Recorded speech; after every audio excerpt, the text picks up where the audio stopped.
back, everybody. This is the thejonnymar, and I am continuing with Pokemon Blue, my complete Pokedex journey. So my last episode, I showed off the infamous Fly/Teleport/Mew glitch, and I also finished off all of the trainers up here on Route 25. So my Pokemon are now up to level 25 for my Pikachu, and level 23 for my Squirtle. So this particular episode, we're going to grab another hidden item just to the right here of this trainer, the last trainer here on Route 25. We're also going to talk to Bill, and then we're going to head back down to Cerulean City, and we are going to take on our second gym, which is the Water Gym, and the gym leader is Misty. My current Pokedex, I have 21 Pokemon captured and 40 Pokemon seen of the 151 in the game. Alright, so let us grab that hidden item. So it's an ether here in the fence post next to this trainer. And here we have the cottage of Bill, the true blue Pokemaniac. Let's head on in and talk to Bill. That isn't Bill, is it? That's a Pokemon. And since when can Pokemon talk other than in the animated series? Ah, it's Bill. He's a true blue Pokemaniac, or I guess a true red Pokemaniac. Yeah, I have a little bit of a skeptical look. I guess it's more likely that a Pokemon could learn how to talk than a person actually turning into a Pokemon. But he's going to tell us that he did some sort of an experiment. I mean, to progress with the game, we have to say yes. So, yes? You're going to go into a teleporter? So what did you do? You went into the teleporter and tried to trade yourself with a Pokemon? And that spliced your genes together? Genetic engineering. Gotta love it. So while he's in there, we're gonna have to go to the computer and activate it to separate him back out. Alright, let's push this button here. No, not that button. This button.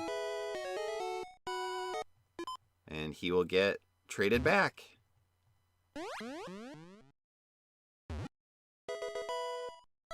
And I guess it was a success. Are you Bill? What happened to the Pokemon? Is it just a corpse in the other teleport pod? Or is it just gone forever? Maybe you still have those Pokemon's genes inside of you, and now you can breathe fire or something.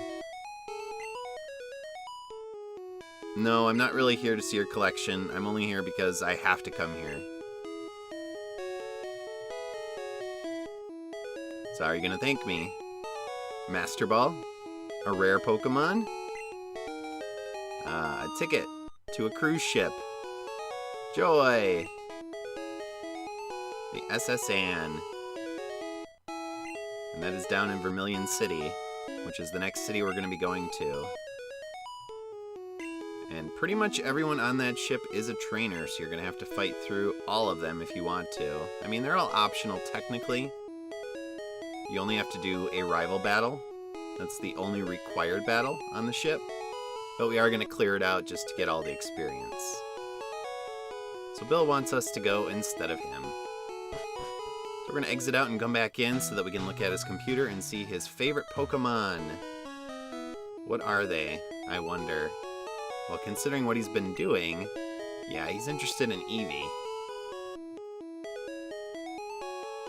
So we have all of the Generation 1 evolutions of Eevee listed here, including Eevee itself.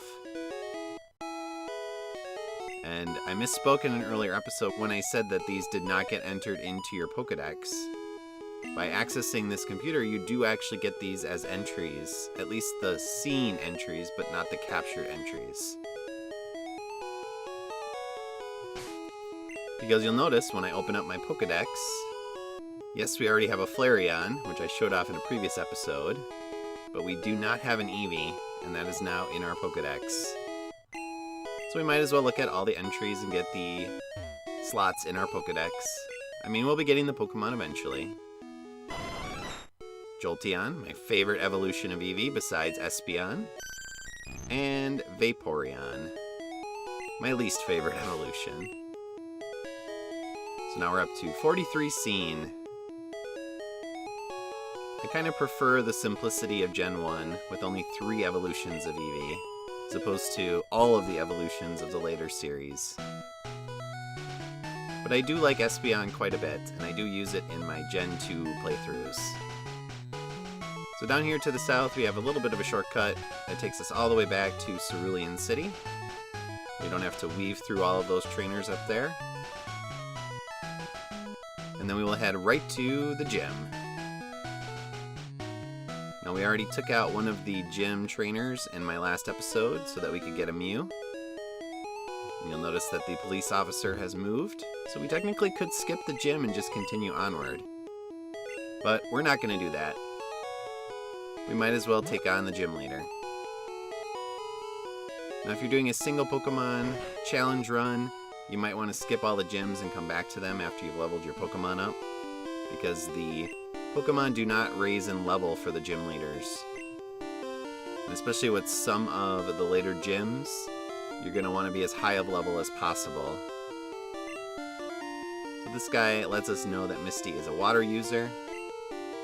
Not surprising given the state of this gym. And so you want to use either plant Pokemon or electric Pokemon. Or I guess water Pokemon too, because they resist water attacks.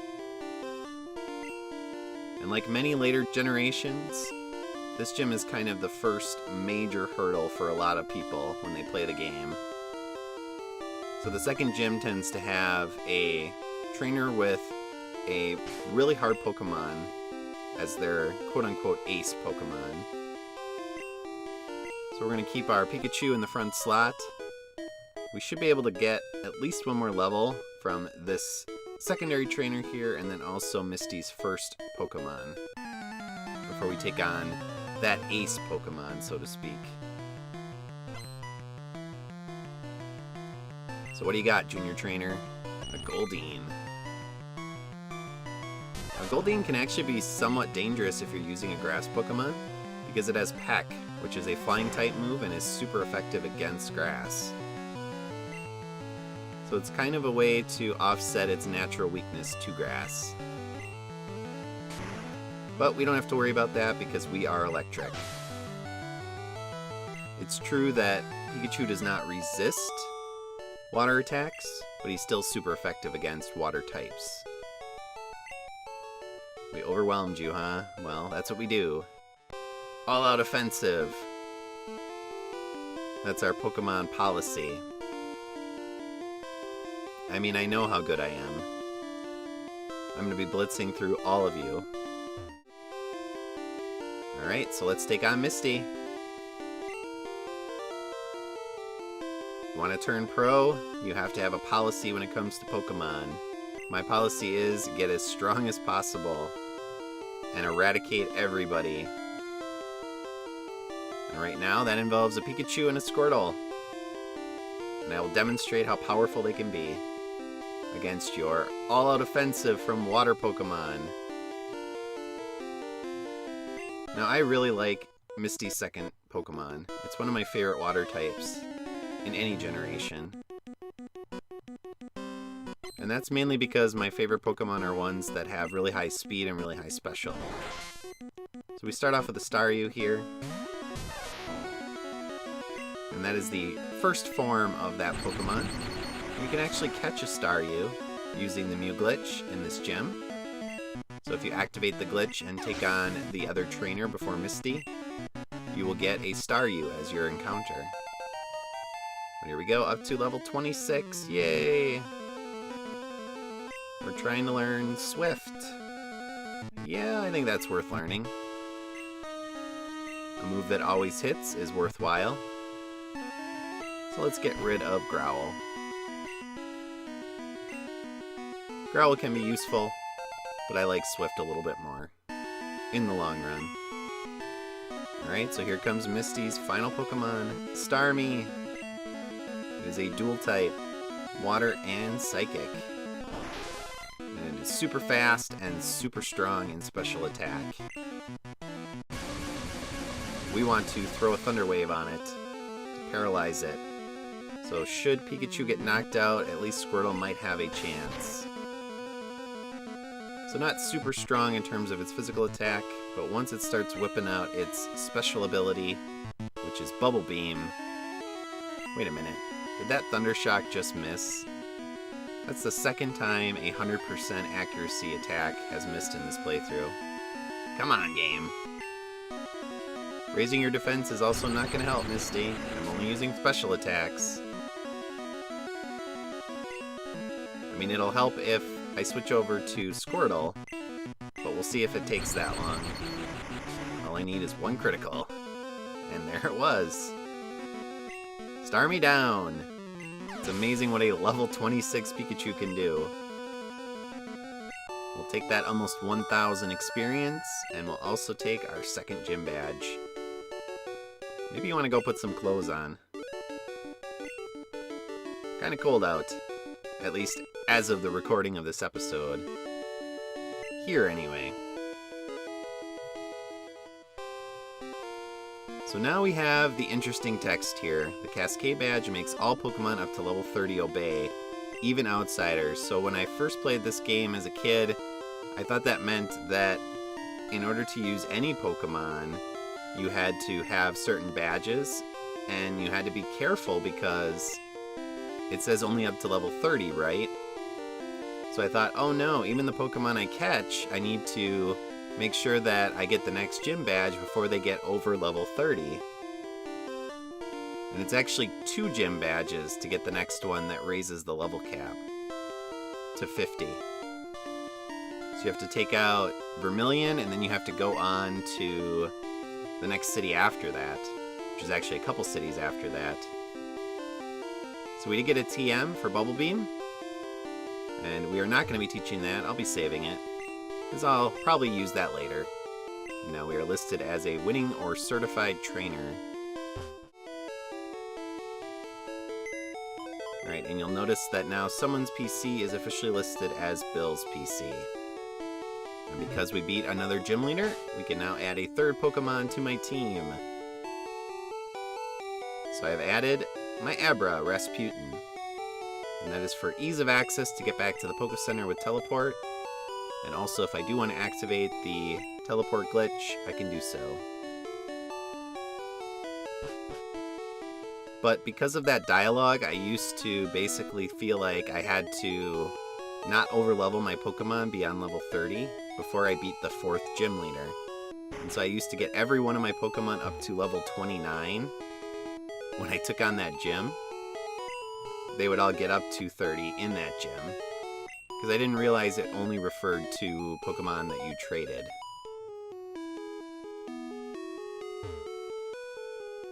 Alright, so here we have the Rockets. They have invaded.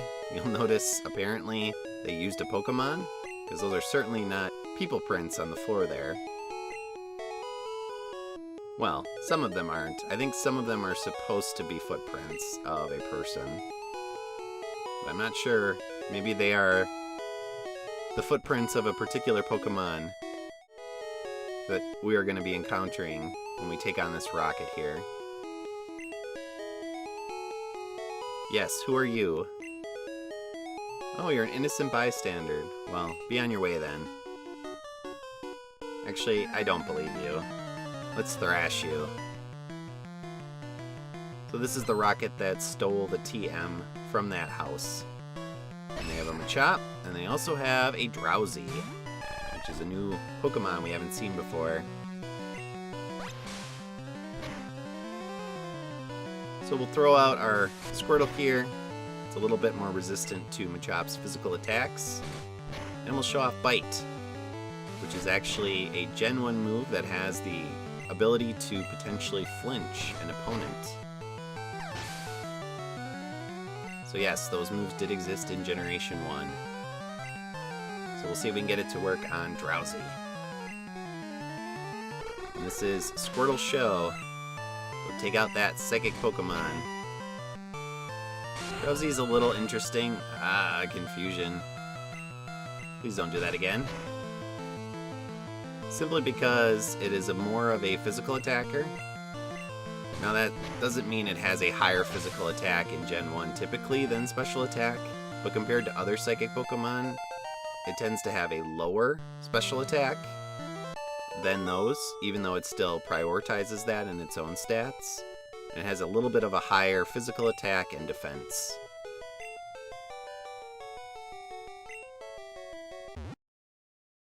No, we do not want our Squirtle to evolve. So stop that. Where's an Everstone when you need it?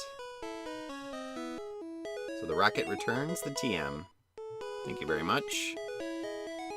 Now get out of here. We should probably return that TM to the person it was stolen from. Maybe he'll give us something special, like a Master Ball, or a rare Pokemon. Or he'll let us keep the TM itself, which is actually a really good one, because it allows you to learn Dig, which is a pretty powerful ground move here in Gen 1. Now, if you do not use a ground Pokemon that learns Dig naturally, like Diglett, then teaching Dig to a Pokemon for Gym 3 is actually pretty good. And some options include Charmander. So if you're using a Charmander, you can teach it Dig, and that can be a pretty good attack to use for Gym 3. Alright, so we're going to progress on. We are now done with Cerulean City for now. And we're going to get to Route 5 here. So Route 5 is a little interesting area here. We want to head down to the middle part of the area to get to the grass to encounter a new type of Pokemon, if we can. Because on this route, you can encounter Meowth or Minky. Now we're looking for a Meowth, and I will come back and get one off screen, but I will show it off when I catch it. And then we also have the daycare center. So drop off a Pokemon with the daycare worker, and while you are walking around, that Pokemon will gain experience and level up. So then when you return, it'll be higher in level, and then you have to pay to get it back. So if there's a particular Pokemon that you want to level up, but you don't want to carry it with you in battle, you can drop it off at the daycare. No eggs in this generation, so we don't have Pokemon breeding. That wasn't added till Gen 2. And this guard will not allow us to progress, so we're actually going to have to take an underground route to get to the next town, Vermilion City. So we'll show off that route, and then we will head back up to Route 5, we'll catch a Meowth, and then we'll call it an episode. So inside this route, before you head down and take on the tunnel, which has a few hidden items in it, is a trader who would like to trade a Nidoran for a Nidoran. So if you're playing red and you want to get a Nidoran female, this can be a good trade to do. If you're doing yellow, you can actually get a Machoke that'll evolve into a Machamp. Alright, so here we go. I found a Meowth. And we caught it. And we actually do have a predetermined nickname for this Meowth after one of my family members. So thank you for watching, everyone. I hope you enjoyed this episode. Thank you for the continued support. In my next episode, we will head towards Vermilion City and also the SSAN. And we'll name this Meowth Ace. It's not going to be our ace Pokemon, but it certainly is an awesome name. So long. Thanks for watching. If you enjoyed this video, please press like and leave a comment below. Please also subscribe to my channel and press the notification bell. See you next time.